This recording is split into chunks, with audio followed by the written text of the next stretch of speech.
Okay, so what are your early thoughts on how the team is playing so far? Let's just leave it open-ended like that. What do you say? Sure. Well, I think first off, we should be better than our record is. I mean, there have been some winnable games there that kind of more self-inflicted wounds, on the defensive side, and some spots where we didn't execute pitches and cost ourselves games. So on the plus side, the offense has been, on the whole, has been a positive, and that's without some of the guys really even swinging the bats to their capabilities. And we're third in the league in runs, and we've had, I think, one or two extra off days than most clubs. So the offense has done a nice job as far as our game planning. We've been tough to pitch to. Otani, Barrios, Ryu, Detmers, some really good starters that they've done a good job with. But we've got some things to clean up, obviously, on the pitching side, the bullpen, and defensively. So when you mention cleanup, what's that process like? I mean, I think just continued attention to detail there. The defense, I really do believe will be better. I think we're kind of like you guys go through a slump. I think that's kind of where we were here defensively. Some uncharacteristic plays that I think we'll clean up.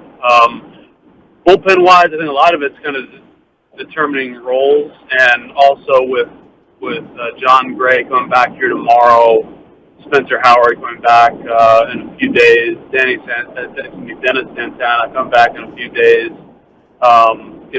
We're going to have a little bit of a couple of additional moves to make. So, it's going to take us, I think, here the first 2-3 weeks to really sort through some of the bullpen roles. And once we've got that more established, I think you'll see guys settle in a bit. Hey, John, when in baseball, what is sample size to baseball? When you guys are evaluating and you're thinking about, you say, well, we have a small sample size.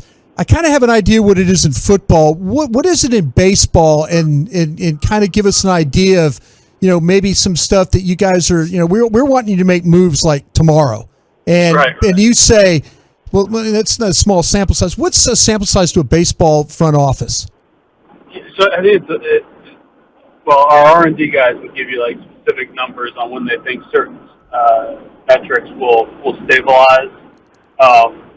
But for me, it's really kind of depends on the player. A guy like that has an extensive track record. Marcus Semien hasn't gotten off to the hottest start here early on. Like, there's really no sample to where I wouldn't be convicted that he's going to turn around, right? He's going to get going. You've seen the last couple games, he's smoked a couple balls and they just haven't fallen yet.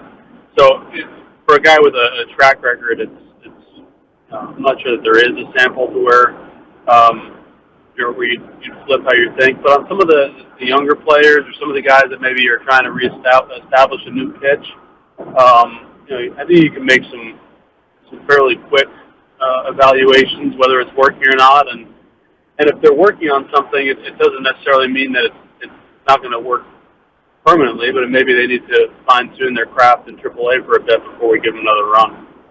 Yeah, JD, you mentioned Marcus, and he's got off to a little bit of a slow start, like you were talking about.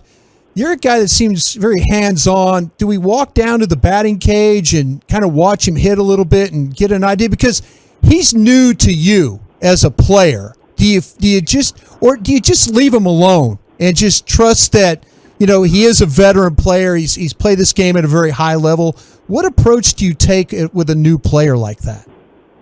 I think largely leave him alone. First off, he's not just a star player, but he's a mature grown man who has his stuff in order and very conscientious. And so my approach with him this last week or two is really just a couple conversations, just asking him how he's adjusting. He's moving his family here.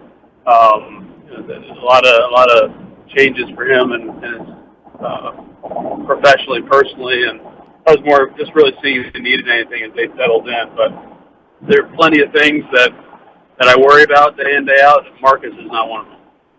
And JD, I was asking you about, you were mentioned some of the things with the team and stuff, and you were talking about some things defensively.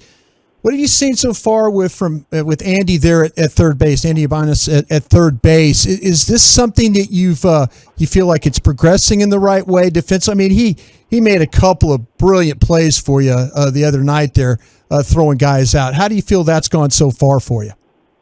Yeah, I think for the most part, he's done a good job over there. The reaction play is kind of what you're touching on there, where athletically he can kind of react. The ball sticks in his glove. His throws have been accurate. He's had good touch on them. There's a couple of plays where he's had trouble with have been, more decision making. There was a slow roller the other day right on the line, bases loaded. Matt Moore was pitching. You could debate whether it was bases loaded, whether he could have come home with it. He didn't feel he had the angle, so he went to first, got the out, run scored. There was another play where he dove 2 outs, made a diving play to his left.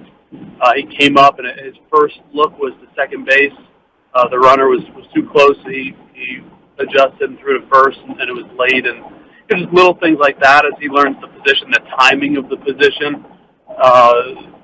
But his athletic, his reactions, his footwork, you see he has a little pre-pitch routine that actually Adrian Beltre helped him with a little bit, and he's in a much better position to react to the ball now.